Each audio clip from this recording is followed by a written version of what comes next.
তুমি যে ঘুরতাছ ঘরে যে কোনো বাজার নেই তোমার কি চিন্তা আছে আর কি রান্ধুম? হ্যাঁ, তুমি এই জন্য এত রাগ হয়ে গেছো গা? আমি তো ভয় পেয়ে গেছিলাম গা। রাগ হওয়ার কোনো কারণ নাই, খাবার দাবার কোনো অভাব নেই। আসো আমার সাথে। ওহ দাঁড়াও, ঝুড়িটা নিয়ে লই। ঝুড়ি দিয়ে আবার কি করবা? এই যে ঝুড়ি। আসো আমার সাথে। খাবার দাবার অভাব আছে?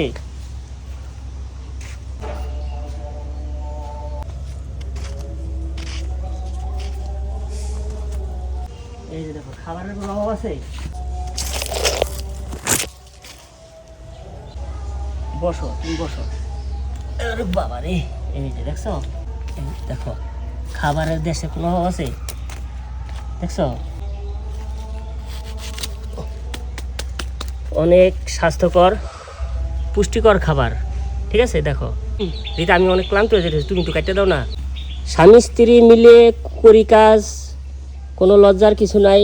দেখেন, আমরা বাগান থেকে সবজি, এই যে দেখেন। এই কসমস আমি খাই না, তুমি খাইবা কিন্তু। আচ্ছা ঠিক আছে, তো জ্বালাইতাছো। আচ্ছা আমি এখানে না, তুমি এটি সব কাটো। এটা কানো, এটা নতি হইছে। কাটো, তুমি কাটতে গেছি, কাটো।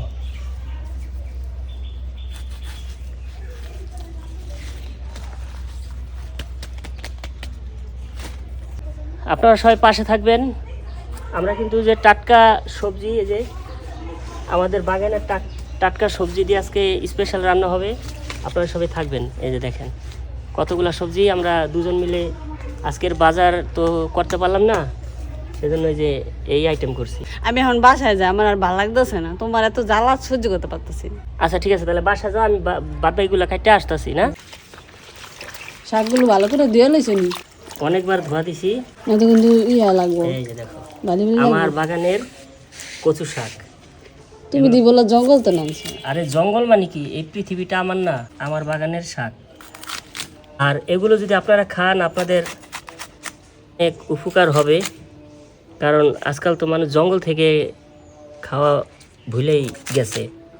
খায়া দেখেন একবার। এই যে দেখছেন কত সুন্দর করে কাটলাম, এরকম করে আপনারা কাটবেন। আর দেখেন বালতিতে অনেকগুলো শাক আছে, দেখাও। এই যে এগুলো কিন্তু একদম কচি, বুঝছেন? এই যে একদম কচি, কয়েকবার ধোইছে, আপনারা ভাইবেন না আবার ধোয় টয় নাই। এই যে এই দুইটা বেশ ভালোই বড়, এগুলো কিচ্ছু ছোলার প্রয়োজন নেই। দেখেন এভাবে ধরবেন আর কাটবেন, ধরবেন আর কাটবেন।